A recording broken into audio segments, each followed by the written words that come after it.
Yeah, that's what I mean. Yeah. Oops. So good morning. Wow, that's loud. I'm sorry. Good morning and welcome to the Standing Committee meeting for Wednesday, November 29th, 2023. Our council meetings will continue to be live streamed. Our first order of business is roll call. Will the clerk please take the roll? Reverend Burgess. Mr. Coghill. Here. Ms. Gross. Here. Mr. Kraus. Here. Mrs. Cal-Smith. Ms. Strasburger. Here. Ms. Warwick. Mr. Wilson. Mr. Lavelle, Chair. Here. 5 members present. Thank you. Our next order of business is public comment. I would like to remind all speakers of the rules of council state that comments are limited to matters of concern, official action, or deliberation which are or may be before city council, and profanity is not permitted. After you are called, please restate your name, provide your neighborhood for the record. You'll be given 3 minutes to speak. Our first registered speaker is Robert Murray Askin.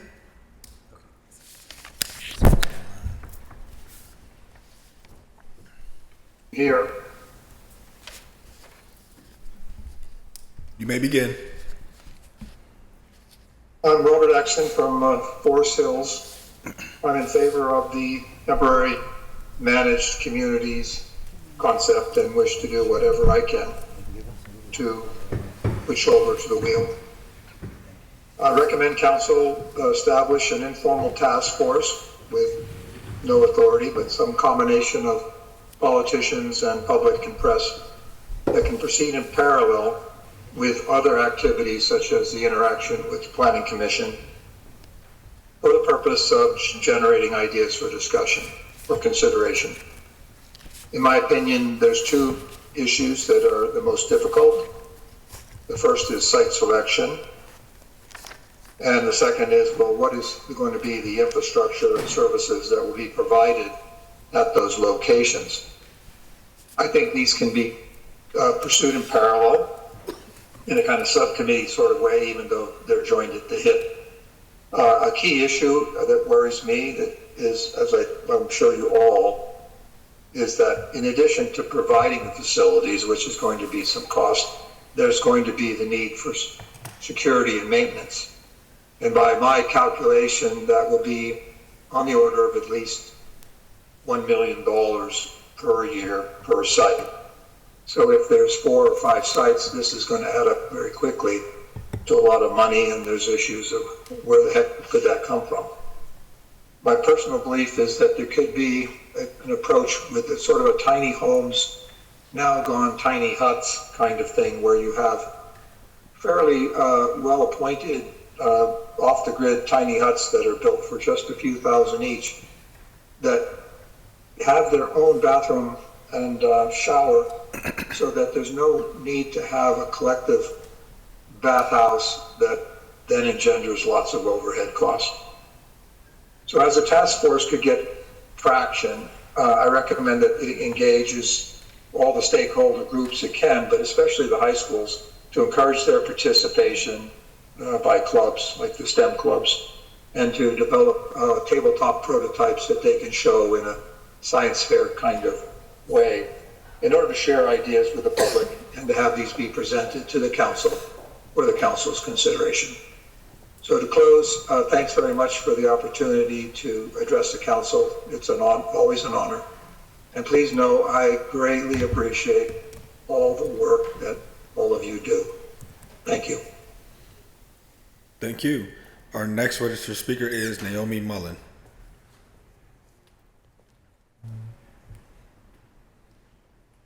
Here. Shady trees, not shady deals in Bon Air. Mayor Gamey attended our Bon Air town hall meeting. He saw that there was strong opposition to apartments in the long-closed Bon Air school.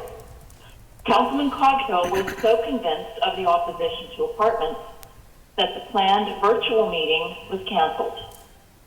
Had the residents known the virtual meeting would not occur, there would have been even more opponents in attendance. Former Mayor Peduto appointed a board to recommend that the school not be torn down. What gives anyone the right to usurp the will of residents who have quality of life and property values to defend? Bon Air School Building has sat unused for 20 years. It has deteriorated due to roof and mortar damage. The ceilings throughout have falling lead paint chips. Election poll workers sit in the building a whole day, twice a year. Exposure to lead dust and asbestos is hazardous to health. Or did I miss the memo that lead and asbestos is now considered safe? Numerous windows have been broken, and tagging inside the building are due to youth breaking in and vandalizing it. The waste, fraud, and abuse of school tax resources is tremendous regarding the long-closed school. Shady trees, not shady deals in Bon Air. Thank you. Thank you. That exhausts our list of registered speakers. If there's anyone in chambers wishing to speak, please come forward at this time. Provide your name and neighborhood for the record. You'll be given 3 minutes to speak. Good morning, everybody. My name is Sam Schmidt. I live in Bellevue currently. I'm here to speak in support of the Zoning Reform Bill 2023-2197, sponsored by Council Members Gross and Coghill. I am an outreach and advocacy worker, as you know already, so just really want to get the project started here. I also want to say thank you so much to the previous commenter, Robert, for his feedback. That was really great and insightful. And in terms of, I want to address the cost of this. Yesterday I talked about the cost of inaction and about the amount of money that we could potentially save, like similar cities with similar programs are saving approximately $15,000 per person per year in taxpayer dollars just by creating these temporary managed sites. But on top of that, we also have other parts of our local government that can cooperate and work together to help fund this, including County Council, where I spoke last night with some of my comrades and will continue to speak and will continue to coordinate with them. So County Council has a $3 billion budget annually to manage, and they are ready to help with projects just like these. And we recognize that temporary shelter is a temporary solution for a long-term problem that we have. But this is the place where we need to start. And you will have support from the community and from outreach workers if you're willing to pass this bill and any following bills to help get these sites set up and running. Today I'm paying $24 to park my car because I didn't want to walk more than 3 blocks in this freezing weather just to get into this building today. When I woke up this morning, it was 19 degrees. Last night, there was a wind chill of -3 degrees, and there are people sleeping outside in that night after night. Those people will not survive this winter, especially if they're new to being unhoused and don't have that community, which they can find in sheltered sites like this one. So I just want you all to take that really seriously, to think about, imagine what it would be like to sleep in a tent or on a cardboard box or in a sleeping bag or on a blanket on the sidewalk in temperatures like that, because I personally know people that do that every single night.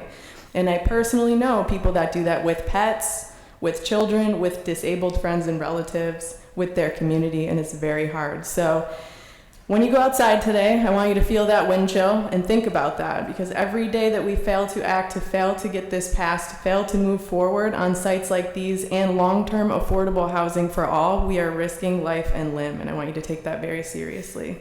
Thank you so much for listening to me. Thank you. Next speaker, please.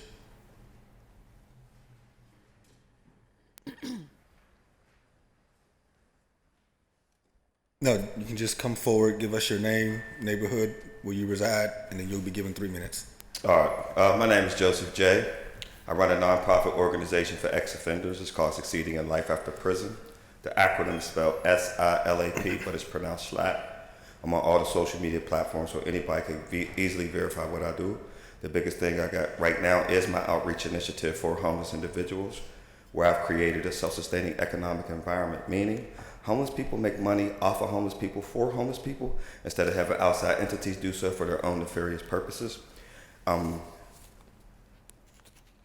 The city, the tent city that they've been describing, they're just plagiarizing what I've already done behind the casino. I just need, if you're gonna help. I just don't need you to hurt. I'll do it. I'm not asking you for your money. I'm not asking for nothing. Just get out the way. I will put them up. Just, if you want me to work with you, that's fine. Say, Joe, you can go here. Joe, you can't go here. Joe, we can't tell you not to do this, but we would prefer you. I'll work with it. right? I'll get it done. I did all that behind there myself. No help, no money. Shower, 3 baby crops, which is for fruits and vegetables, kitchen, gym, everything. And all I do is inspire these dudes. And all you're required to do to come down here and be is clean the frack up behind yourself. That's it. These guys are moving. That's because I immersed myself in the whole situation. I ended up going through a bout of homelessness but I understood that it took for me to be there to get that whole campsite to run right and stay right. That's the only thing. How do we keep them going, right? And then how do we inspire these guys? We can't force them. That's number one. Because everybody has been forcing stuff on these guys. It doesn't work. We could trick them. We can coax them, however it is, the same way I've been doing it. And most of them, they're working now. Like, they will go get a job. Cleaning up. I mean, that back on the trail has never been that clean. Stuff like that. We can get it done. Like I said, I just don't, because I faced a whole bunch of crap back here, and it's come from the city, right? And the casino.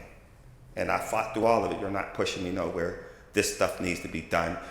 I see the light. I could show anybody. I don't care about who steals my ideas, because you can't take my vision, right? I got a way that's going to work for all of us. That's the best I can say. Appreciate for y'all time and energy. If y'all need me, I will be available anytime, because I'm on nobody else's schedule but mine. Thank you. Thank you. Any further speakers? Hi, all. I'll keep it short. My name is Rachel Nunes. I am the executive director of the Thomas Merton Center.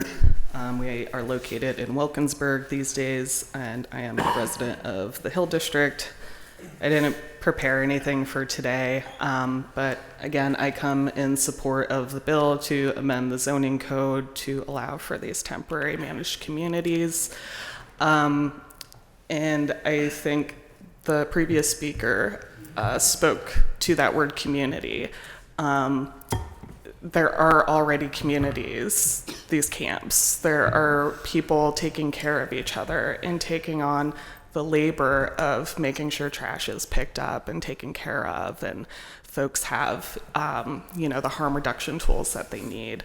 I was just talking to some folks who are living in tents by the river last night about the ways that they are taking care of each other. So I do want you all to remember that, because I'm sure you're getting a lot of negative comments that are pretty reductionist from some of your other constituents. But these are whole people. They're not all criminals and out to get everybody.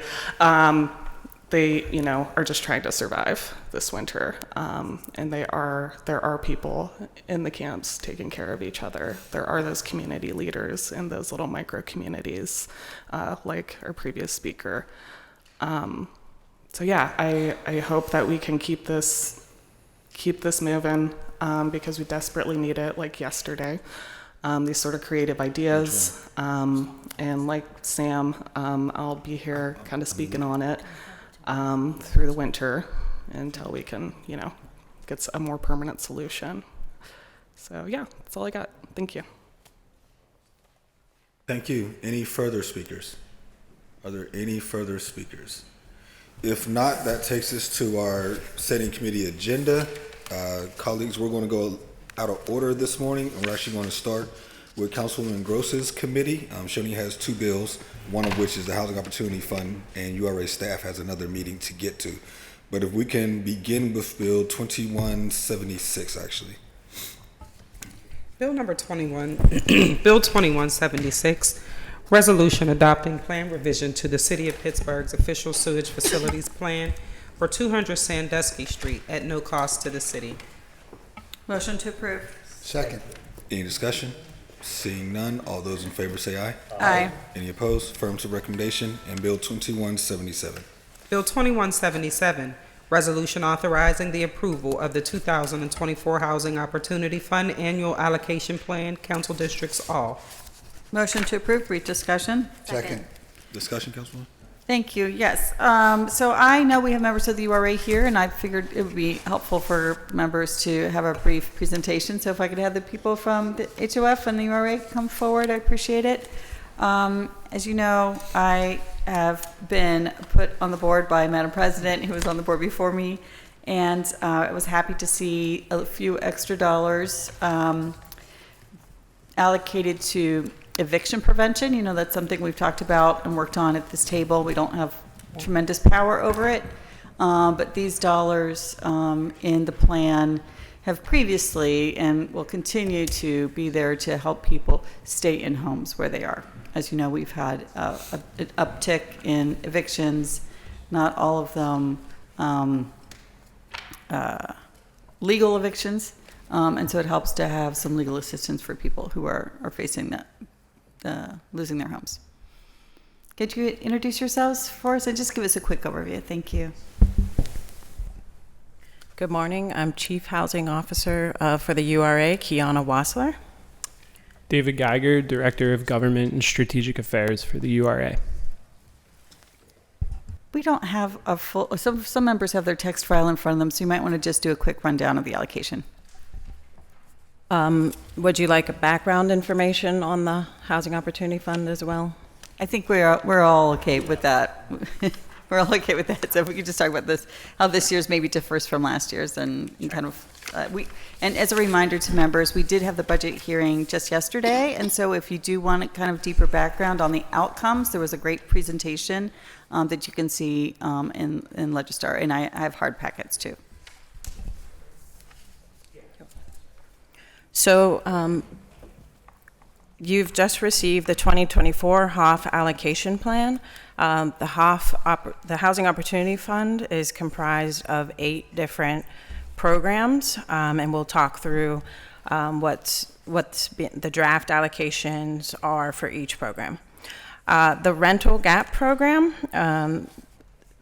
there's $2 million allocated for that program, which is a decrease from 2023. Housing Stabilization Program, $850,000 allocated for that program, which is a increase from 2023. Down Payment and Closing Cost Assistance Program, and $700,000, an increase from 2023. The Homeowner Assistance Program, $3,050,000, an increase from 2023. The For Sale Development Program, $650,000, which is a decrease from 2023. The Legal Assistance Program, $1.4 million, which is an increase from 2023. Small Landlord Fund, $0, which is a decrease from 2023. And then demonstration dollars, $350,000, which is an increase from 2023. The fund also will take administration dollars in the amount of $1 million, which is the same as last year and all of the prior years. Thank you, I appreciate that. And just for council members' reminder, it's always tricky. We do this like almost every month at the HOF. The first line, the rental gap program, is construction financing. So it's always confusing that something about the name always makes people think that that's like assistance for rent payments, and that's not what that line is. So yeah, I just wanted to point that out. And as we know, I think the next year's budget is allocated to be $12.5 million and not $10 million for our HOF transfer. Of course, that's in the 2024 budget that we haven't voted through finally. And I think that's all I've got, Mr. Chair. Thank you.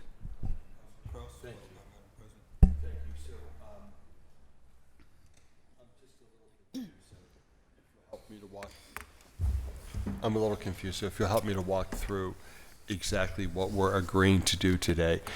We are agreeing to approve an expenditure plan for funds that were allocated in the 2023 budget or in the 2024 budget. This is the allocation plan for funds included in the 2024 budget.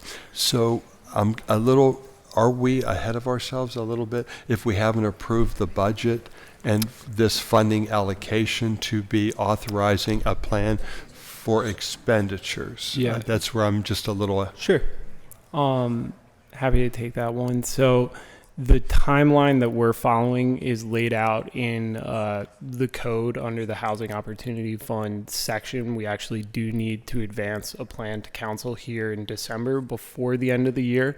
The way that it's been advanced, and Kiana can talk through more about the full process, but this really starts with community engagement, halfway through 2023, similar to the way the city, puts its budget together. So we've been working on this for about 5 or 6 months. The plan allocates $10 million, which is what the city's initial commitment to the HOF was.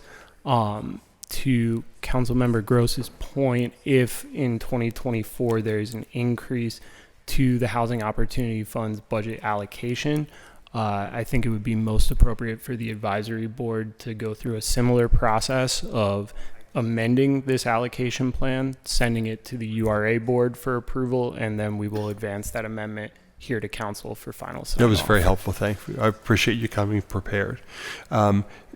The same would be applicable if there was a reduction in funding for whatever reason. There has been some concern expressed between members, some conversations that we've had about how the Housing Opportunity Fund is listed within the 2024 budget as a transfer and not an expenditure.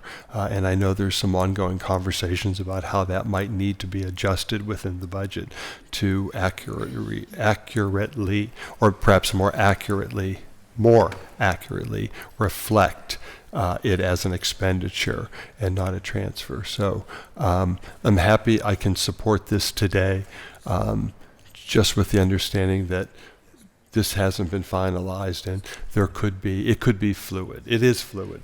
I'll say it is fluid, and it could change. This is not a budget vote. It doesn't. Thank you, Councilman. I know that. Yeah, I know that. Yeah. Okay. Yep. Thank you, Councilman. Understood. And yes, if there is either an increase or a reduction to the $10 million, like I said, the advisory board, I think it would be most appropriate to start there, advance it to the URA board, and then come back to council with a updated allocation plan for 2024 based on whatever the number is in council's approved budget. Yeah. No, I appreciate that. Thank you. Would agree. The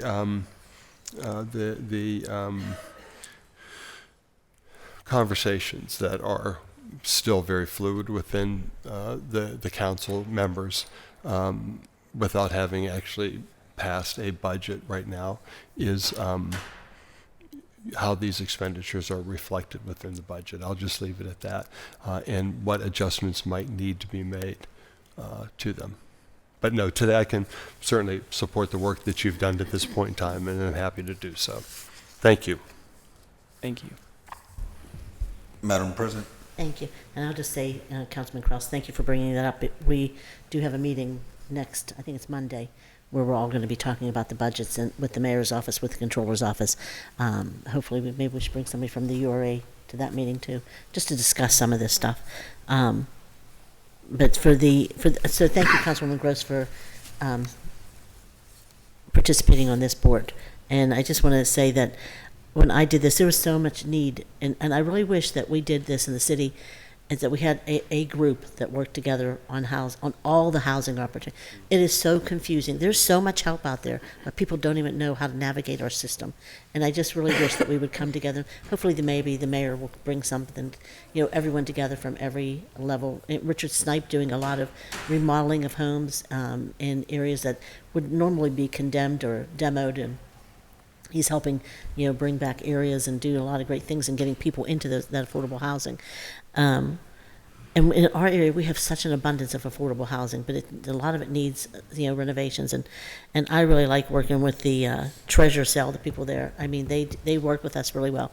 So for me, I'd like to see all of you working together to do more, and get more information out and help people now. I've been talking about this for a year, so maybe I'll form the committee or something. I'll talk to the mayor's office. If they don't, then we'll do something to bring everyone together, because I just think it would be so much easier if people knew. We tell people to call 211, but that system is even difficult to navigate anymore. And I just think it would be nice for people to be able to call the city of Pittsburgh and know this is the help that's available. I do like everything that's on here. The only thing I would like to see is some money in the small landlord fund. I would like to see, I feel like I'm worried that we're making it difficult for people to be landlords in the city. And so we're chasing away some of the affordable housing. And so I just would like to see us do more to make sure that we're helping people that, or even a small time, person who just wants to buy one house and rent it out, that we're doing more to help get those properties into some affordability. And the combination, in my area, we actually, I think the study said that we actually need more market rate to stabilize our area. So I'd like to see a combination of that too. Every area needs something different, and for me, I want to maintain our affordability, but I also want to stabilize our area. So a combination would be nice. That's all I want to say. I want to thank Councilwoman for sitting on the board. I want to thank you all for your work, but make sure I mention that I'd really like to see something where we're working together.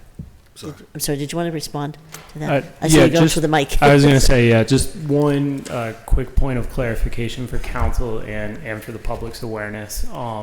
There are prior year funds still allocated to the small landlord fund that have not been expended yet. Okay. And so when the advisory board and then the URA board was reviewing this plan, they sort of understood that there were funds still available for the program. There's also been a lot of discussion at the advisory board level about potential programmatic changes to those guidelines in order to make it a more useful and effective program and draw down on those funds quicker. So I think staff is hoping to have proposed guideline amendments at the advisory board in December.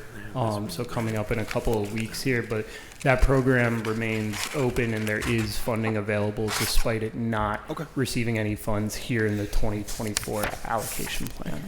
And I think for me, the frustration is I see us spending tons of money that we've never spent on housing, tons of money that we've never spent on stopping the violence, tons of money on things that we've never spent for the food justice, and yet I still see people homeless, struggling, suffering, and I mean, it's just heartbreaking. And, I feel like I want to see a change. I want to see people being uplifted, and I want to see people, living out of poverty, not more of it. I don't see the results, is what I'm trying to say. And I know that there is a lot of work being done. I want to see the people benefit from it. That's all, from all these dollars. All right, thank you. Thank you, Councilwoman Strasburger. Thank you, Mr. Chair. My one quick question was about the small landlord fund, which seems, if you wanted to speak to that for this next year, fine. But I wonder, this is a big if, because we've been working on this for 20 years or whatever, but if indeed, through one avenue or another, we move forward with a rental registration program, which then compels major upgrades to rental units because of proactive inspection, people potentially being temporarily displaced from their unit, and the question that we always get, especially when we were discussing the inclusion of lead abatement on the list, is what assistance is there out there for the smaller landlords to make those improvements? Has there been any discussion about this, if it were to come to pass in the future, about this being a line item for that type of cost that could be somehow integrated with the city's future rental registration program? The short answer is yes. I think this is absolutely a program that could address and serve that need. And to, Council President's point earlier, we'd be happy to work with the city to cross-promote it as part of any future rental registry, enactment. We try our best, but I'll be the first to admit we can always do a better job of coordination of these things. But I think it's absolutely a tool that could be used in those cases. And I'll point to the demonstration dollars as well for council's awareness. These are relatively flexible funds that could be used to increase any of the programs over the course of the year, including a small landlord fund. If the rental registry was enacted and we did see an unanticipated increase in 2024, those demo dollars are there as a stopgap measure. Okay, thank you. Absolutely. Thank you, Councilwoman Warwick. Yeah, thanks. So one quick question is I forgot to ask the other day, for the legal assistance program, this is the same amount as 2023? Turn your microphone on.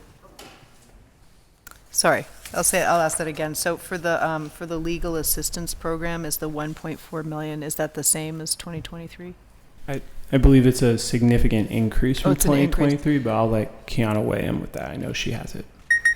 That's correct. In 2023, well, this is an increase of $900,000 from the 2023 allocation. Okay, great. Yeah, so I mean, my actual question is this enough? Is this covering what folks, I mean, I assume this is for if you're getting evicted, you can have counsel with you at the magistrate.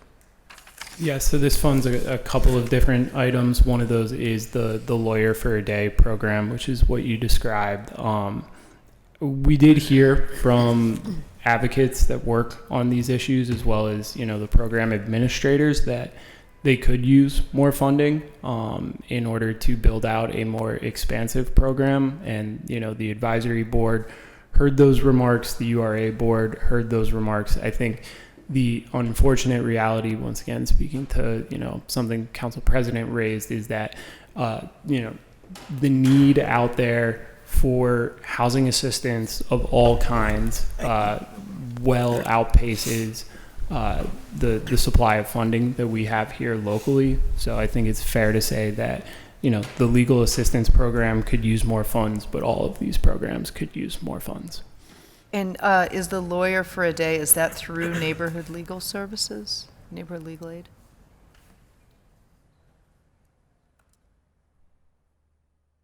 Sorry, trying to get off of mute. We have 4 different providers. Oh, you do? Okay. Yes, and I can just read them off to you quickly. Sorry. Neighborhood Legal Services, Rent Help PGH, Just Mediation Pittsburgh, I'm sorry, more than 4. Community Justice Project, the Pittsburgh Hispanic Development Corporation, and Ebony Law. Okay, great. And do they bring some funds to the table too, just through their own fundraising, or not really? I'm not 100% sure of that right now. but Okay, we can I'm just curious because get that's back to you on that. obviously a need. Okay, and then my other question, and this may be too, I don't want to take up too much time, but just overall, just briefly, what is the collaboration with the Housing Authority of the City of Pittsburgh through these programs? Sure. At a baseline, the Housing Authority through the city's HOF code actually has a seat on the advisory board. So the mayor is supposed to appoint somebody from the Housing Authority to sit on the advisory board, so they have visibility to these programs, input on formulation of program guidelines and funded projects through that advisory board seat. And then I would say a number of these programs, we do have some level of engagement and crossover with the Housing Authority on. For example, the Small Landlord Fund was sort of created in response to concerns we heard 5 or 6 years ago, where oftentimes rental properties were failing Housing Authority inspections that are needed in order for a resident to use a voucher. And so the idea at that time was, is there not a small amount of assistance that could be provided that would allow landlords without access to that capital to make improvements in order to pass inspection and then get a voucher user into a unit. So that's just one example. I think also oftentimes on rental gap program, you know, some of that is used to fill gaps in projects like Choice, which is a Housing Authority-led initiative. So there is collaboration there, but, you know, I'll keep coming back to it. In honest reflection, we could always be doing a better job of cross-coordination and collaboration with all of the partners, including the Housing Authority. And then just quickly, and with the down payment and closing cost assistance, is there collaboration there? I know there's, I want to say the Section 18, which is where you can get a voucher for your mortgage as opposed to just for rent. Is that? Yes, we can stack the down payment and closing cost assistance program with Housing Authority homeownership programs, as well as with the URA's own PGH program. Okay, and is that happening? That is happening, and as the own PGH program, is seeing more applicants, we're also seeing more applicants in the down payment and closing cost assistance program, and that's why there's an increase requested from the previous year. That's it for me. Thank you. Thank you. Any further discussion? Seeing none, all those in favor say aye. Aye. Any opposed? Affirmative recommendation. Thank you. That takes us back to the beginning of the agenda, which is Finance and Law Committee, which is chaired by myself. We have one supplemental paper, which is Bill 2231. But Madam Clerk, could you also read Bill 2198 with it, which is the last bill with my committee? Okay. Bill 2231, resolution transferring the amount of $100,000 within the 2023 operating budget from Human Resources and Civil Service to the Office of Management and Budget to partially fund an agreement or agreements for the purchase and discharge of eligible health care debt. And Bill 2198, resolution amending and supplementing Resolution 23 of 2023, entitled Resolution Authorizing the Mayor and the Director of the Office of Management and Budget on behalf of the City of Pittsburgh to enter into an agreement or agreements with a vendor chosen through the city bid process for the purpose of purchasing and discharging eligible healthcare debt owed by Pittsburghers at a cost not to exceed $1 million by adding language about the eligible populations and revising the funding sources to be used for the agreement. Motion to approve. Discussion? Second. Discussion, Councilman. Thank you, Mr. Chair, and thank you for putting both bills together, because there is a bill 2198, the one that you all have copies of now, because essentially, although I introduced it as a bill, it essentially is similar to an amendment, so you all can see the strike-throughs and additional language to make sure you had that in front of you as I talk through it. So just to bring everyone up to speed, I think it was a year ago that we allocated $1 million to of ARPA funds to relieve Pittsburghers of their medical debt. From there, we entered into the phase where there was, the procurement did its job in terms of putting out who would be qualified to do this work, and then there was a bill where, we authorized the mayor to enter into the contract phase, for the agreement and contract phase. Throughout that phase, we understood that the RIP medical debt, they have a model. And they relieve medical debt from 0 to 400%. And we knew that going into, when I originally introduced the bill back in last year, the bill recognized that we will go from 0 to 4% of people living in poverty. So, but we changed it with law, within coordination with law, so that, and OMB, so that it reflects what ARPA guidelines, what the money could spend on ARPA guidelines. That brought it to 0 to 300%. So you all previously seen a bill where it says 0 to 300%, that's what we spend on ARPA.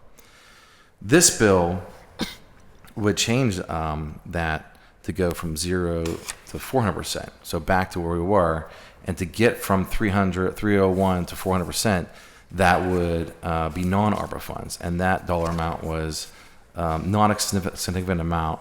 It's estimated to be $100,000 that would be $100,000 that would be needed to get to that extra level of commitment. So I think it's important that we don't change the model that has worked in other cities, and if we change the model, that we're at risk of not doing this at all. And I think we should be doing it anyway. We should be looking in this time to figure out how we could get to that 400%.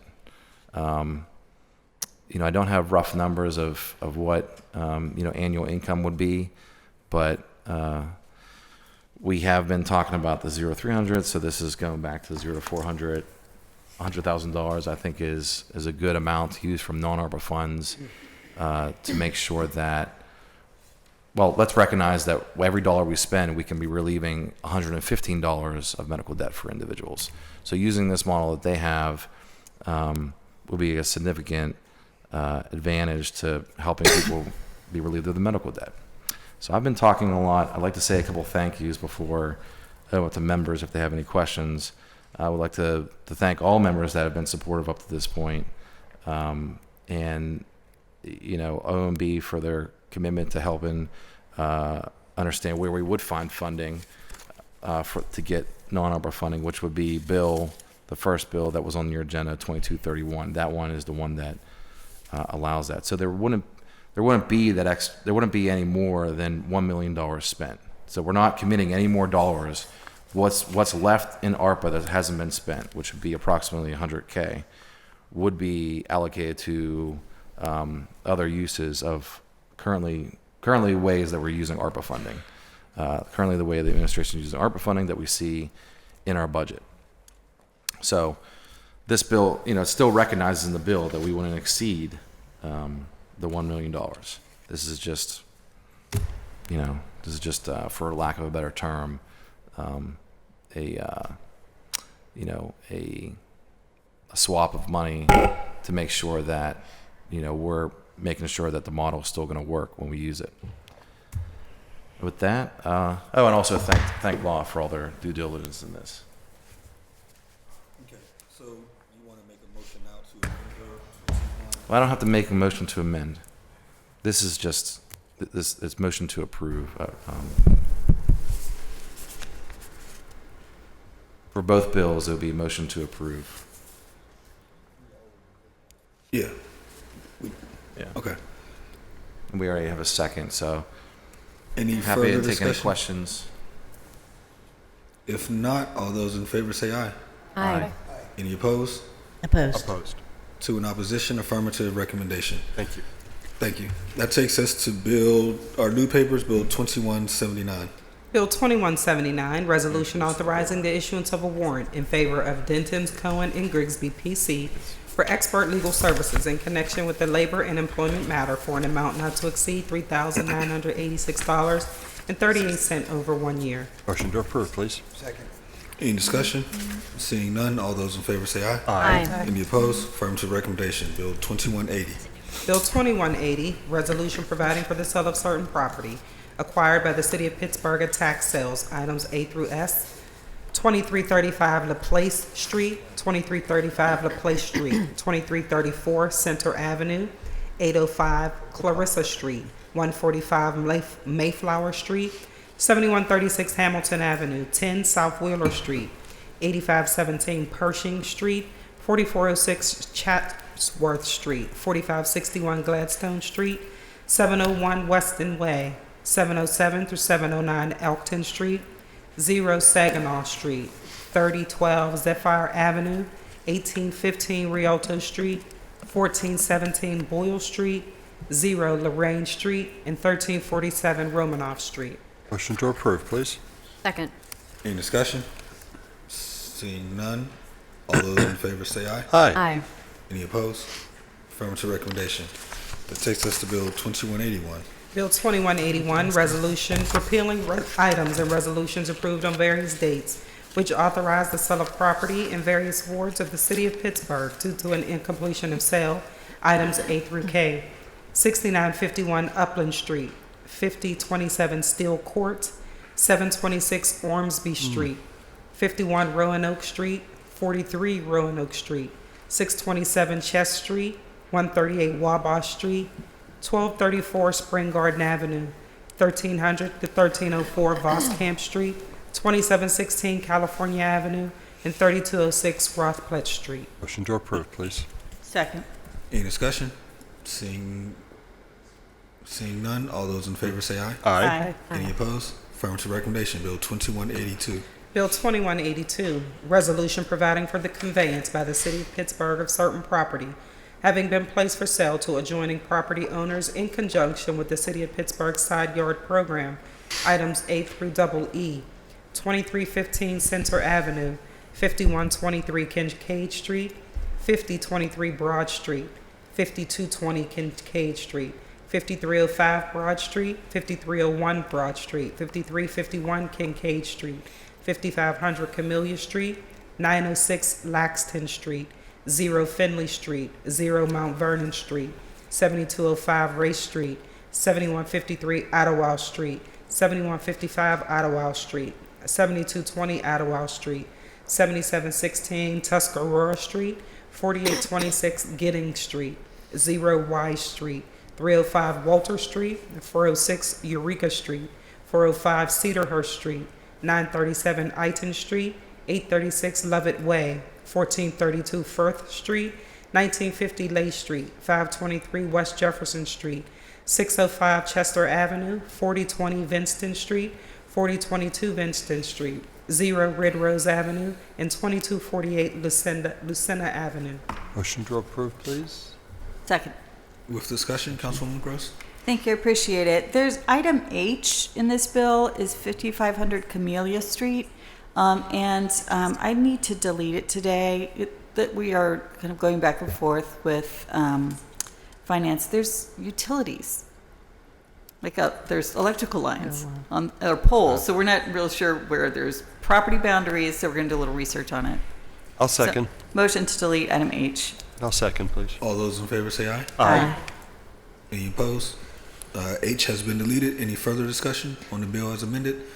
Seeing none, all those in favor say aye. Aye. Any opposed? Affirmative recommendation. Bill 2184. Bill 2184, resolution providing for an agreement or agreements and a lease or leases by and between the City of Pittsburgh and First Vehicle Services, a trans-dev company pursuant to which First Vehicle will furnish all work and services needed to manage and maintain the city's vehicle fleet.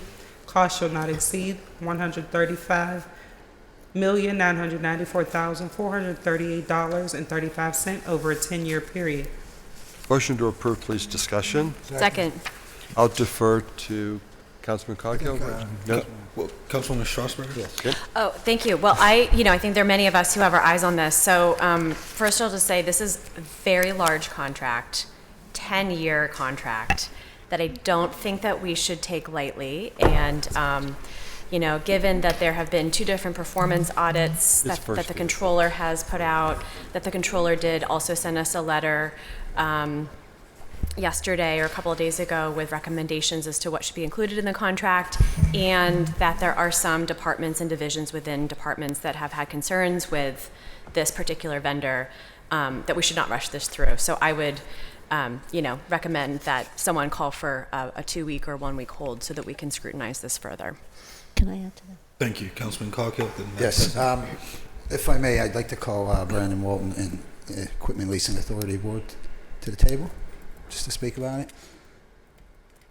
And thank you, Councilwoman Strasburger. You're right. It's an eye-popping number. So. And Brandon, I'm sorry, go ahead and introduce yourself first. Good morning. Brandon Walton, Senior Fleet Manager. So Brandon, it's a lot of money, okay? I don't think anybody can deny that. We all have vehicles. We all, give repairs to them. Let me just start by asking, this is for every vehicle the City of Pittsburgh owns? That's correct. Okay. Do we not have the PPD? Don't they have their own garage? I was there. Don't they take care of their own vehicles and maintenance? Police? Yeah. No, that's just fleet operations. So they manage where the vehicles are being distributed to the zones. And they do some different things with radios and some of the equipment inside of the vehicles. They equip them, gear them. They don't necessarily replace engines. Correct. The actual maintenance is all done Gotcha. between the 2 garages leased to First Vehicle Services. How many vehicles do we have? Right around 1,200. 1,200 vehicles. So it's roughly $1.3 million a year for servicing. Somewhere in that ballpark. It's roughly $12 million a year for the whole fleet for 10 years. Or 13, sorry. Gotcha. Quick math. Yeah, okay, yeah, you're correct. So just tell us your concerns. I know, we talked earlier, and, I know you have bills to pay. I'm on the board with you, and I understand that, but we're going to probably hold this for a week or two. Tell me what that does to you. So the current contract ends at the end of the year. So holding it a week or two prolongs the time it's going to take to get a contract in place to allow us to continue paying our invoices and continuing to maintain the fleet. This RFP was put out. We did the 10-year to attract additional vendors, which we did. We had 3 proposals. One was not a responsible or a responsive bidder. The other one is the same company that the county uses, but they were a little more expensive, and a big change like that would have affected the employees that are already there, that are familiar with the fleet. It would have been a huge changeover. We also conducted, the scoring process with all of the bureaus that are affected. So we had members from public safety, including EMS, fire, police. We had members from DPW, as well as Director Hornstein attended a few of the meetings. And at the end of the meetings, we made some various changes, and everybody was happy with the award. So this company, is it the same company we've used in the past? It is. Okay, it is. Do they give us a receipt for everything they do, whether it's changing the oil or yes throughout the years? Yeah. Yes. Do we know from past, does that add up to be what we finance or what we're spending? It does, and when there are contract savings, they are given back to the city. There's a shared cost written into the contract, shared cost savings. Right, and this was, they were the lowest bid? They were not the lowest bid. They were the second lowest bid. The lowest bid was not a responsible bidder. Once we started asking questions, I thought the not responsible one was the highest bid. So what was the lowest bid? I believe it was somewhere around $8 million a year or $9 million a year. But they were a much smaller company. So once we started digging into what they proposed and asking questions, they just stopped answering. Got it. Does it have to be 10 years? Why do we do 10 years? So 10 years, again, it was to attract more vendors to the contract, being a higher dollar amount, see if we could get more responses, but it also locks in pricing because right now in fleet, we're seeing costs increasing every 30 days. So we're locking in that rate, that technician rate for 10 years. Right. And we know our fleet is old for the most part. The older the vehicle, the more expensive the repairs. Right.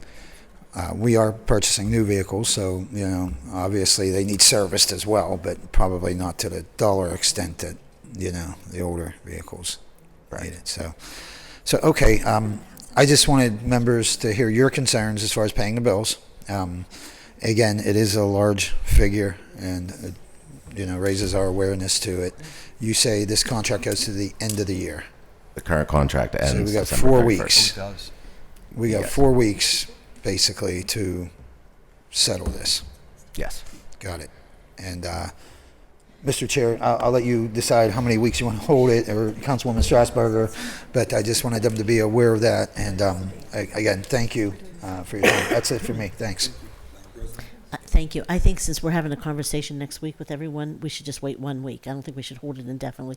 And I do understand that this company, no matter who you have, talking to our budget director, someone's going to have something to say or complain. But they have done a lot of work for us over there. But I think it's the time, it's the 10 years. So maybe we can sit down and talk, and maybe Councilman Coghill can help renegotiate that Absolutely. one too. But anyway, I just recommend, if we're going to hold it, just hold it for 1 week at a time, just to see. Okay. Yeah, thank you, Mr. Chair. So, thank you for being here. We have had First Fleet, or First Vehicle service our fleet for the entirety of the time I've served here. I know that. So it's at least 16 years that I'm aware of that we've had them under contract. I'm a big fan of First Vehicle. I think they do a great job. They are highly responsible and have great work ethic and deliverables on time and done correctly without a lot of things having to go back to be redone. Having said all that, I appreciate Councilwoman Strasburger's due diligence in wishing to proceed responsibly. We are talking 10 years, $135 million. This is a big check to write. But I especially appreciate your putting forward the argument of locking in pricing. I was just saying to the councilwoman, I went to the supermarket the other day.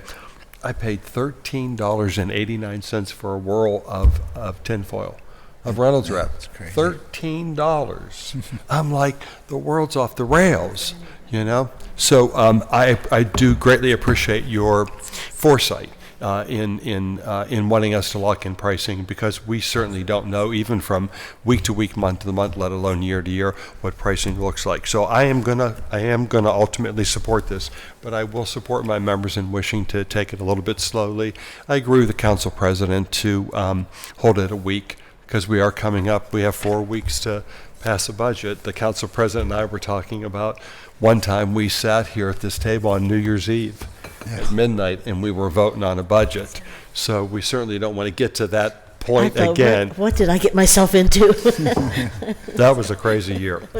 That was a year we almost lost our pension. We almost had the state overtake our municipal pension because we were not able to meet our obligations. And so that was a pretty crazy budget that year. But, I'm just arguing for due diligence. I will support, happy to continue 1 week at a time, but I will ultimately support the contract going to First Vehicle. Thank you. Thank you, Mr. Chair. So I also, we're just sitting here with our calculators going like, wait a minute, 136 million over 10 years for 1,200 total vehicles is something on average. Now, these are vehicles that vary greatly, but that's over $11,000 per year per vehicle. I mean, I don't spend $11,000 on my car every year. So, some of these are cars. Not all of them. Some of them are police vehicles. Some of them are just like the vehicles our PLI is running, driving around town. And then some of them are fire and EMS vehicles that are dramatically different, not even the same, planet. So I don't need answers today, but these are the kinds of questions that I think we need answers to. Should these all be in the same contract? Actually, did we get a better deal putting them together and putting it over a 10-year contract? What would it look like? Certainly, in general, to get better deals and to get more competitive quotes. The authorities and council, we were just talking about it recently, have broken contracts down into smaller pieces. Because as you get bigger and bigger and bigger, there are actually fewer providers. So those, again, we're not going to get to the answers today, but those are the kinds of questions that I have. So thank you, Mr. Chair.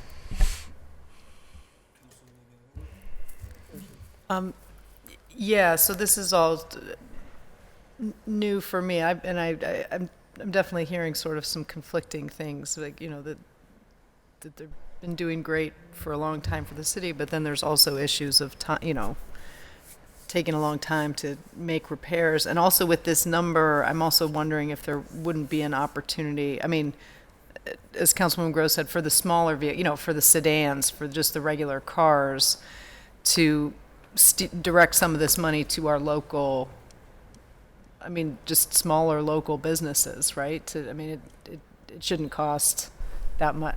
At any rate, it would be something to explore for sure. This is, I feel like sometimes, when an organization has been in place for so long, it just, sort of gets a little rusty, or could, at any rate. So it might be worth a reevaluation, even if that means a little bit of pain. I think Councilwoman would mention maybe like a 6-month extension or something like that to really dig deep, so that we're not kind of scrambling and spending 100 million plus in a rush. Anyway, just thought. Thanks. Thank you. Anything else from members? Second round, Councilman Coghill. Okay. No, I just wanted to add, and back to what Madam President said, trying to renegotiate this contract. I don't believe it's your job or the administration's job to renegotiate contracts, but when it comes to this table and we have hesitancy, we're in a prime position to renegotiate. And we had the lowest bid at $8 million. Are you willing to call the company and try to Barter? So there were a lot of differences between that proposal and the one that we accepted. And that was why we reached back out to the company to get some, feedback to find out why there were some things that were missing and what it would take to get it added. I know there are some questions around, the cost per vehicle, but some of the things that we have to take into consideration are, they also provide fleet management services in terms of providing a motor pool attendant, a fleet analyst, different positions that help us maintain the fleet. We also pay a much lower per hour rate than if we were to go to a local dealer. Most local dealers are 100 plus per hour for rate. We pay, I don't remember the actual number, but it's somewhere in the 50s per hour. So a lot of that contract cost is considering all of the overhead in terms of, the different positions and requirements that we have for having a fleet management system and all that. Right. Yeah, I'm not asking for them to match our lowest price, but maybe it can make it a little easier on us to approve. So it's just a thought, I understand the time constraints. That's all for me, Mr. Chair. I would just like to explore that, I think. Thank you. As opposed to just a blanket 1 week hold, given the questions that I've heard from members and the conversation that members really want to have around this, I think it'd probably be better to hold for an executive session, at which point we can then really engage. Yeah, we can. We can? Yeah. And then Solicitor within- Friedson, you're shaking your head, yes, we can. Okay, I just want to make sure the public doesn't see that, so I want to make sure they understand. Which would then allow us to really dig in and have a fulsome conversation that members, in the interest of time, aren't trying to have at this table at this moment, is why I'm making that suggestion. Councilman? Okay, Mr. Chair, thank you. Can I bring the solicitor up quickly? Sure. Would you join us, solicitor? Just a quick question. Somebody from the law department. Just a real quick question, just about process, really more than anything else. I'm never opposed to entering executive session for further discussion, and that's happy to do so. Just on your advice, Mr. Solicitor, executive session generally limited to matter of personnel and legal action. That's a very broad statement. Can you help me to understand how, because of a... You guys want to talk about the terms of a contract that you haven't yet signed. So you want to discuss legal terms and legal strategy. Ultimately, you don't want to do that at the table necessarily if it involves confidential or sensitive negotiations. Perfect. So I'm happy then to, I'm happy if it's the will of the body to enter executive session for further discussion and have that scheduled. Happy to do so. Thanks, Mr. Is there a second? Sure. Second. All those in favor say aye. Aye. Any opposed? And we'll Thank work you, with, Sister. so the bill will be held for executive session. We'll work with the clerk's office to maybe we can have it scheduled around the same time you're having the larger budget Yeah, discussion. let's do that. Okay. Okay, thank you. Thank you for being Our here. schedules are so jam-packed. Thank you. Appreciate it. Thanks, Mr. Chair. That moves us to our invoices. Need a motion to approve the invoices. So moved. Second. Need a motion to waive the rules so that we can approve the Bennett Omalu pathology, which was a firm that the law department had to hire to do special a deep dive on a medical issue regarding the lawsuit. I will motion to waive rules of council. Second. All those in favor say aye. Aye. Any opposed? Rules have been waived. Any further discussion on the invoices? Seeing none, all those in favor say aye. Aye. Any opposed? Invoices are approved. Need a motion to approve the interdepartmental transfers. Second. Any discussion? Seeing none, all those in favor say aye. Aye. Any opposed? Transfers are approved, and we need a motion to approve the P cards. So moved. Second. Second. Any discussion? Seeing none, P cards. All those in favor say aye. Aye. Any opposed? One abstention. One abstention, and P cards are approved. Only because Because he benefits from it. Uh-oh. So that moves us to the Public Safety and Wellness Committee, chaired by Councilman Coghill. Our first paper is Bill 2174. Bill 2174, resolution authorizing the mayor and the director of public safety to enter into an agreement or agreements with the Federal Emergency Management Agency for the purpose of receiving and spending grant funds in the amount of $82,000 with a local match of $20,500 to expand the city surveillance camera network. Motion to approve. Second. Any discussion? Seeing none, all those in favor say aye. Aye. Any opposed? Affirmative recommendation. Bill 2175. Bill 2175, resolution authorizing the mayor and the director of the Department of Public Safety to enter into an agreement or agreements with Pittsburgh Public Safety Supply, Inc. for the provision of uniforms, duty equipment, and related tailoring and embroidering services for the Department of Public Safety for a 5-year term. A motion to approve with very brief discussion, please. Thank you. I'm sorry. That's okay. No, I want a brief discussion on it. Go, you go. I'm sorry. No, go ahead. No, I was just going to say there's not a dollar amount there. Exactly. Seconded. Second. Thank you. Okay, I was just curious about the dollar amount. Same. As Yes. per If our budget director could come to the table.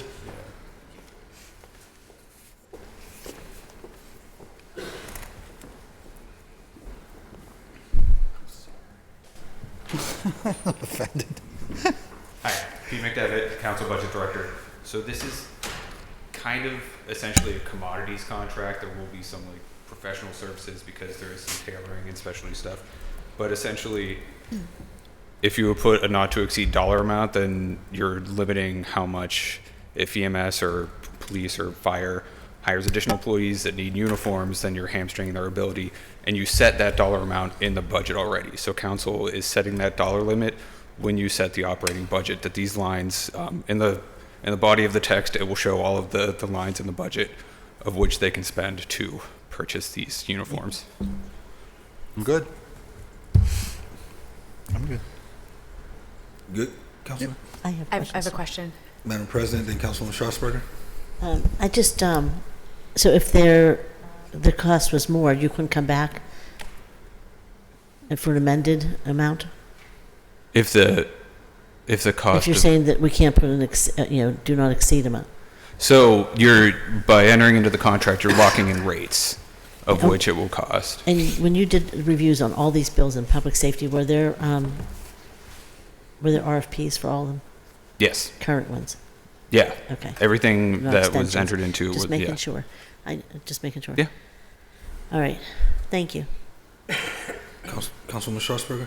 Thank you, Mr. Chair. So I see the text of the bill and I see year by year the JDE numbers, but again, not the cost. So yeah, in the future years, it'll be every single year whenever council approves the budget, you will set that dollar amount of which they can spend on uniforms and supplies.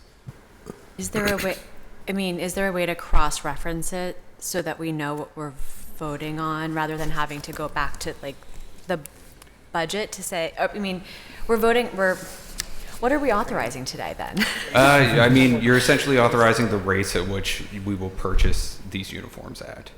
The rates at which we will purchase, yeah, that's my question is we're authorizing the rates. I don't see a rate.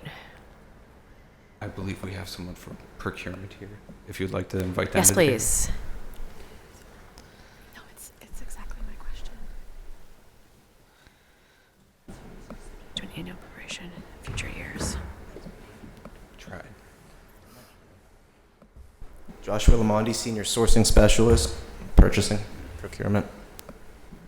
So the question of the rates as spelled out in the contract, so since this was done as an RFP, it was an RFP with a pricing table. If you all are familiar with how an RFP is usually conducted, it is done without a pricing table. Associated costs would be put into part of their proposal, and it would be a less formal process. But since this was for a lot of uniform items, we built in a pricing proposal as well. It's not really, it's not outlawed by any means to do that in an RFP. It's just unusual. But given the size and complexity of this contract, we deemed it necessary. Those rates are answered in each of the vendors' response to our proposal. So we do have those rates. Whether or not they are in front of you by line item, I'm not sure. But those rates are, they have been proposed to us. We accepted them. And since this is a professional services agreement, there would be room to negotiate those rates come time with the law department. Thank you. So I see this is going to be something that does not concern you, but it's something I'm just going to state for the purposes of us having all the knowledge that we need at the table.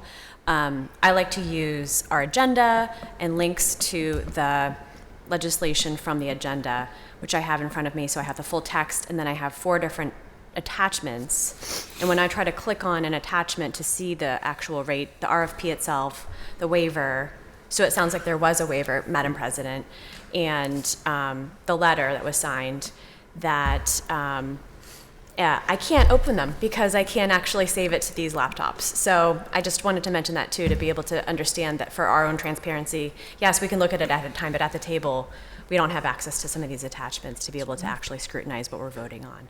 So it's something that I hope that we can work through in the future. Councilwoman, what waiver are you referring to? There's a title attachment called the 2023-2175 waiver letter, public safety supplies.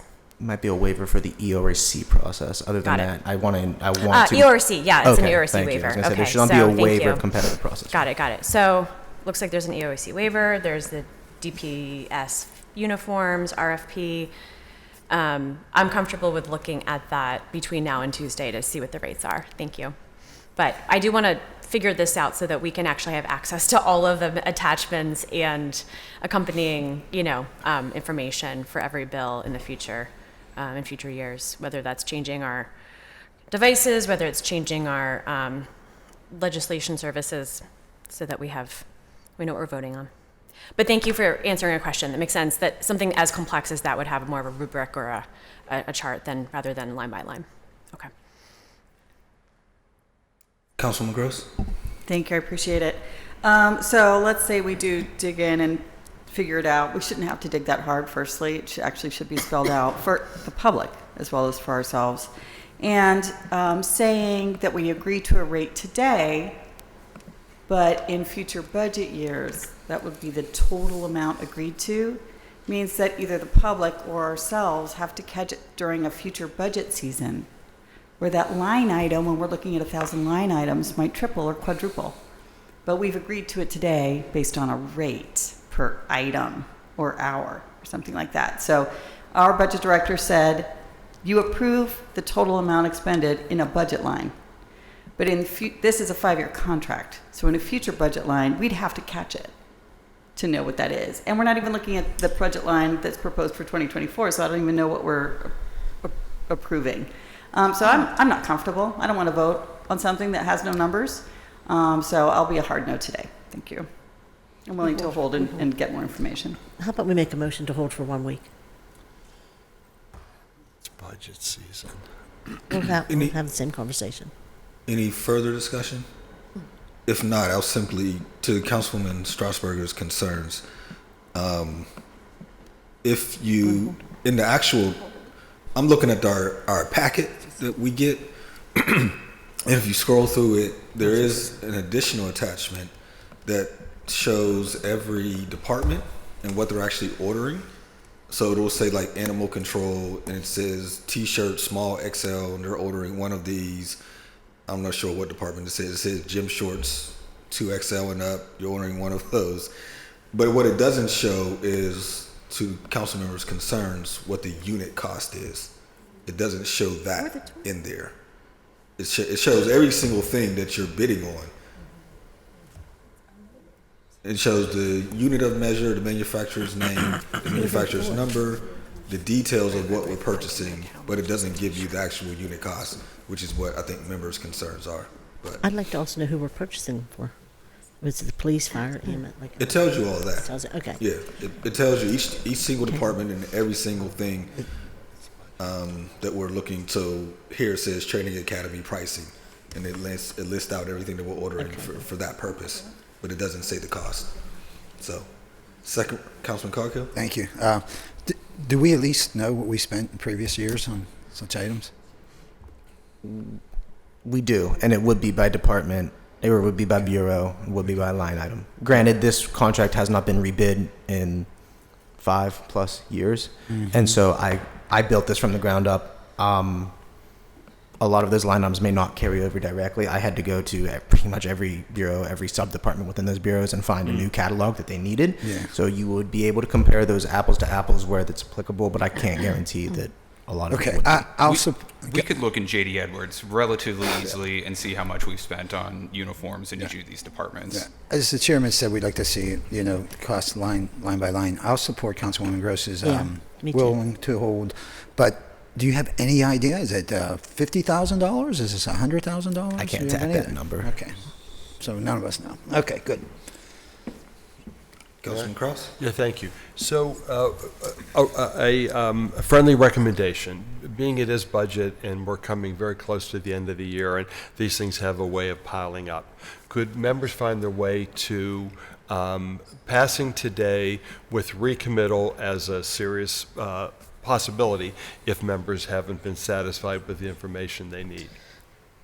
I'd just like to make that suggestion. I worry that we're going to pile up by the end of the year. Can we have the director come forward so he can say a few things too? Do you mind? Make an amendment right at the table. They can make an amendment, we can get an amendment. Sure, Director, come on up, but I have the floor, okay? I think, I just worry that that again, these things will pile up by the end of the year, and we may not meet our obligation. I would be more than happy to recommit if members are not satisfied with the information they wish to see. But Director, you've been invited to the table if you wish to offer comment or advice. Lee Schmidt, Public Safety Director. I just wanted we can get you the details on how much each bureau average spends. But it does fluctuate year to year based on, if we have 3 recruit classes for police, if we have no recruit classes for police, which is what the case has been for the past 3 years. I know police typically budget. I know their budget best just because of my experience with the city. They budget about $500,000 a year for uniforms. But again, that will fluctuate depending on how many classes we anticipate. EMS and fire are much lower. Fire's significantly lower because they only get uniforms when they're hired, so only the recruits get their initial issue uniform. After that, their uniform allowance is what maintains it. So it does vary significantly by bureau. Historically, this is the second time I've been involved in the RFP process for the uniform. We did not, the last time we did not do a not to exceed amount, which I know is odd, but I think it is just more of a flexibility for the bureaus to go lower without having to commit a certain dollar amount in the budget to the uniform. So if we only have one class or no classes, that money can be reallocated elsewhere and not tied up in this particular contract. Forgive me, please help me with your name again. I apologize. Joshua. So Joshua, clearly you've done a deep dive from what you're telling me and how you went from bureau to bureau, asking specific questions about need and all of those kinds of things. I certainly don't want to disrespect or obstruct the work that you've done, because it sounds like you're not coming here unprepared, that you've done your homework and you're coming here with the best advice and best intention for council to make an informed decision. And I don't want to negate that. I always worry about when we start holding that, what are we holding for? To get information? I think that's right. Yeah. Yeah. No. Yeah. But we're ultimately we want information to make an informed decision, and we still have the power to do that, whether we through a recommittal process for additional information or for holding. So, of course, I'll follow the will of the body, whatever it is that you wish to do. I just wish to put out an alternative that that we can consider as well too, and just wanted to recognize you, Joshua, and the work that you've done, and that the council truly does appreciate the due diligence you've given. So looking at what council has before them today, you don't have any costs. I have those costs. I can pull those costs for you when I walk across the office whenever we're done here.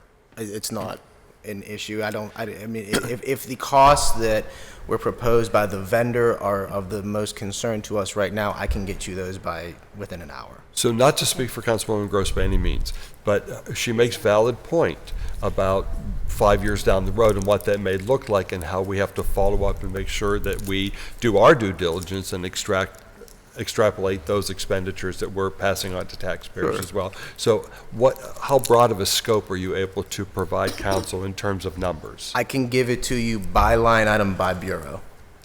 For 1 year or more? This would be the locked-in rates unless we came to this table again and asked for amendments on this contract. So what you're saying then is that you could provide for the council by bureau a cost analysis of, that for this year and for the life of this contract. Should it exceed, you have to come back to this table for additional expenditure. That is the intention of how this proposal was run.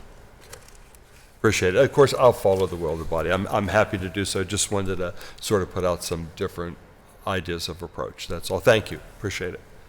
Thank you, Councilman Warwick. Yeah, so just to kind of clarify maybe what to come back, so in these spreadsheets, and you made these spreadsheets, right? The computer yes. Well, right, yes. right, yeah. Yes. So, because I mean, there's, right, like there's alteration needs, proposed substitution, unit cost. So I mean, I assume, right, that it's whatever it is, right? $20 for an alteration and, $15 for a shirt. And that is what's locked in, right, for 5 years on alteration and shirt from that particular vendor. From my knowledge, the majority of the actual goods, so the clothing articles and the pieces, the goods themselves have been proposed to us at a line item rate. The tailoring, I am not certain as to how many of those line items were actually bid upon. I think that was something that they wanted to get into with the negotiation process with law. But yes, there are line items for tailoring by bureau, just like it would be for a belt for fire, a belt for police, so on and so forth. There are tailoring line items for each individual bureau as well. Okay, I mean, even if those were estimates, if it was like on the high side, right? Like what's the most, that would get us to Right. the not to exceed Right. amount that we're looking for, presumably, yeah. Presumably. Yeah.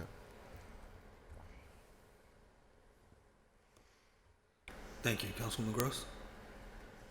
Thank you, appreciate it. I just want to echo, Joshua, that I am actually really ecstatic that you went into so much detail. So I really appreciate the fact that you tracked down how many T-shirts animal control needs and how much exactly the uniforms. That is exactly what the public should be happy to know, that there is someone doing that, so that we are accurately ordering what we need, and so that we can budget better. And I also am, happy to see the rates, but I'm not satisfied by just seeing the rates. So I think we and the public should see the rates and be able to vote on that. But it is that not to exceed cost that is of concern, because this is a 5-year contract, which is a great deal, I think, to lock in the rates for 5 years. But we should not rely on just what future councils budgets, because as we know during budget season, I cannot recite to you right now what this budget line is, because there's 1,000 budget lines. And so that, next year or the third year, we don't want to, not catch that budget line has quadrupled. Maybe everybody's decided to get like 20 new uniforms each or something like that, right? So we need both. We need the transparency of what the rates are. We're really glad that we are more accurately identifying what the needs are in each department, which is what I've heard Joshua is doing this year. But then we also need to not rely on just future years line items that are buried among 1,000 other line items to be the total cost control here. Thank you. That's all, Mr. Chair. Thank you. Any further discussion? On what? On a hold? on passage? We have not made a motion to hold. So right now we're on. Motion to hold 1 week. Second. All those in favor say aye. Aye. Any opposed? The bill will be held 1 week. Thanks, Josh. Appreciate it. Thanks, Director. Thank you, Peter. That takes us to Bill 2183. Bill 2183, resolution authorizing the issuance of a warrant in favor of Johnson Controls Fire Protection LP in an amount not to exceed $19,950 for rental of a replacement X-ray machine for the lobby of the city-county building. A motion to approve, please. Oh, second. Any discussion? Thank Seeing you. none, all those in favor say aye. Aye. Any opposed? I know, that's all right. Recommendation. I'm not worried about you. You're saving me. Bill 2185. Sorry. Bill 2185, ordinance amending the Pittsburgh Code Title II, Fiscal Article 5, Special Funds, Chapter 237, Stop the Violence Fund, 237.02, Establishment of the Stop the Violence Fund by establishing a maximum annual dollar amount allocation to the fund and amending the Pittsburgh Code Title II, Fiscal Article 5, Special Funds, Chapter 237, Stop the Violence Fund, 237.03, Uses and restrictions of the Stop the Violence Fund by changing the annual percentage budgeted for outside community-based, non-governmental organizations and establishing a maximum annual percentage to be allocated to the Department of Parks and Recreation. Okay. A motion to approve, brief discussion. Second. I'll defer to the sponsor if you Thank want you. to comment on it. So Yeah. this does three things. One, as members know, we put into the fund a portion of the police's budget every year, and every year will go up for the next 3 years. And we will end up, I was looking for the budget director, but we'll end up close to around $60 million in about 3 years. Knowing fiscally where the city stands and knowing the lean years coming before us, this year we're going to bring in a little over about $9 million. In my mind, it was fiscally prudent to cap how much dollars could go into this fund. And so this amendment puts a cap on it at $10 million. So it can never exceed bringing in more than $10 million. The second thing that this does is right now 40% can be used in-house, meaning for city services. 60% has to be used by outside groups. This raises that to 50% can be used in-house. So essentially you're saying $5 million can be used for city services by the city itself, $5 million for outside organizations. And then the third thing it does is says of the 50%, up to 10% of that can be used by our Department of Parks and Recreation. And the idea there is to allow our rec centers to build up additional staff, provide additional recreation activities for our youth. There's concern around some of our sports leagues, some of our midget leagues. Can we get better control of those? And so essentially we then saying up to $1 million can be utilized for all those sort of services. So those are the three things that this amendment does. I do know, and I'll be supportive, I do know that Council, Madam President, wants to hold this for 1 week as we just have larger budget conversations, and I'm okay with that, but I did at least want to explain to you all what this amendment does. Motion to hold 1 week. Second. All those in favor say aye. Aye. Any opposed? The bill will be held 1 week. Okay. Thank you. That takes us to Human Resources Committee chaired by Councilman Burgess. Our first new paper is Bill 2190. Bill 2190, ordinance amending the Pittsburgh Code Title IV, Article 1, Chapter 424, City Employee Parking, Section 424.03, Parking Regulations, to transfer responsibility for parking regulations to the Director of the Department of Human Resources and Civil Service and enable the establishment of a uniform employee parking policy at no cost to the city. Motion to approve, please. Second. Any discussion? Seeing none, all those in favor say aye. Aye. Any opposed? Affirmative recommendation. Bill 2191. Bill 2191, ordinance amending the Pittsburgh Code at Title V, Article 7, Chapter 542, on-street city employee parking, Section 542.02 definitions and 542.03 parking regulations, to add definitions and to transfer responsibility for parking regulations to the Director of the Department of Human Resources and Civil Service at no cost. Motion to approve, please. Second. Brief discussion. I just want to make sure people know that they're not losing their parking spots if they already had, because I had some phone calls from employees with any of this stuff. They're not losing their parking spots. It's just changing who's controlling the enforcement of it. So, thank you. Any further discussion? Seeing none, all those in favor say aye. Aye. Any opposed? Affirmative recommendation. That moves us to Land Use Economic Development Committee chaired by Councilman Wilson.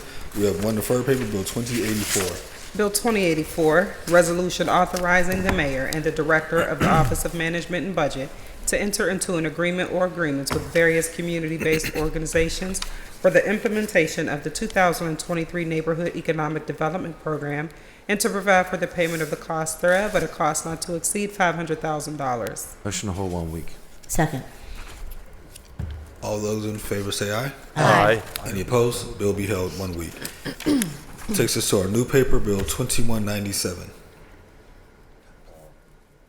Bill 2197, ordinance amending and supplementing the Pittsburgh zoning code, Title 9 zoning, Article 5, use regulations, Chapter 911, primary uses, 911.02 use table, and adding Section 911.04.A102, temporary managed community. I'll defer to the bill sponsors. Motion to hold for report and recommendation for the Planning Commission. Second. All those in favor say aye. Aye. Any opposed? Abstain. 1 abstention. Bill will be sent to the Planning Commission for report recommendation. That moves us to Recreation, Youth, and Senior Services Committee, chaired by Councilwoman Strasburger. We have 1 new paper, Bill 2188. Bill 2188, ordinance amending the Pittsburgh Code of Ordinances, Title 4, public places and property, Article 11, parks and playgrounds by adding a new chapter 481, use regulations, providing guidance for development in parks and greenways. Motion to approve. Brief discussion. Second. I'll defer to the bill sponsor. Yeah, this was just a typo in the original bill. That's all. So we fixed it. Technical amendment. Yeah, Okay. technical amendment. Thank you. Great. Any further discussion? Seeing none, all those in favor say aye. Aye. Any opposed? Affirmative recommendation. Wow, we're almost done. That takes us to Innovation, Performance, Asset Management, and Technology Committee, chaired by Councilman Warwick. Our first new paper is Bill 2186. Bill 2186, resolution amending Resolution 415 of 2023, authorizing the mayor and the directors of the Department of Public Works and the Department of Innovation and Performance to enter into an agreement with Indoor View to improve the management of the City of Pittsburgh's facility spaces for the total cost not to exceed $12,600 in order to change the name of the vendor. Motion to approve. Second. Any discussion? Seeing none, all those in favor say aye. Aye. Any opposed? Affirmative recommendation. Bill 2187. Bill 2187, resolution amending Resolution 643 of 2020, authorizing the Department of Innovation and Performance to enter into a contract or contracts with Catalyst Public Works and Citizen Engagement LLC and or its division, QSIN Technologies Inc., for the purchase of constituent relationship management software services necessary for the operation of the city's 311 response line by increasing the approved amount by $59,650.97 for an amended total cost not to exceed $554,782.87 over 9 years. Motion to approve. Second. Any discussion? Seeing none, all those in favor say aye. Aye. Any opposed? Affirmative recommendation. That exhausts our agenda. We do have meeting announcements. This afternoon at 1:30, Council will hold budget hearings with the Department of Finance, chaired by myself. Tomorrow, Thursday, November 30th at 10 a.m., Council budget hearings will be held with the Department of Public Safety, which includes police, fire, EMS, and animal control. And at 1:30, budget hearings will continue with the Bureau of Administration, the Office of Community Health and Safety, and the Stop the Violence Trust Fund, chaired by Councilman Coghill. On Monday, December 4th, with sessions at 9 a.m. and 10 a.m., a briefing is scheduled regarding the overall budget. And on Monday, December 4th at 10 a.m., Council will hold Cablecast public hearing on Resolution 2000 as it pertains to the Keller House designation. Speaker registration closes at 9 a.m. Also on Monday at 1:30 p.m., Council will hold a Cablecast post-agenda discussion on Controller Michael Lamb's special report on the Parks Trust Fund. And on Tuesday, December 5th, Council will hold our regular council meeting at 10 a.m. and the standing committee meeting on Wednesday, December 6th at 10 a.m. Speaker registration will close at 9 a.m. the day of the meeting.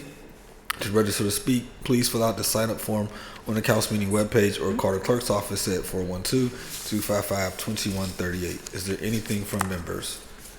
If not, need a motion to excuse absent member, approve the minutes, and adjourn the meeting. So move. Second.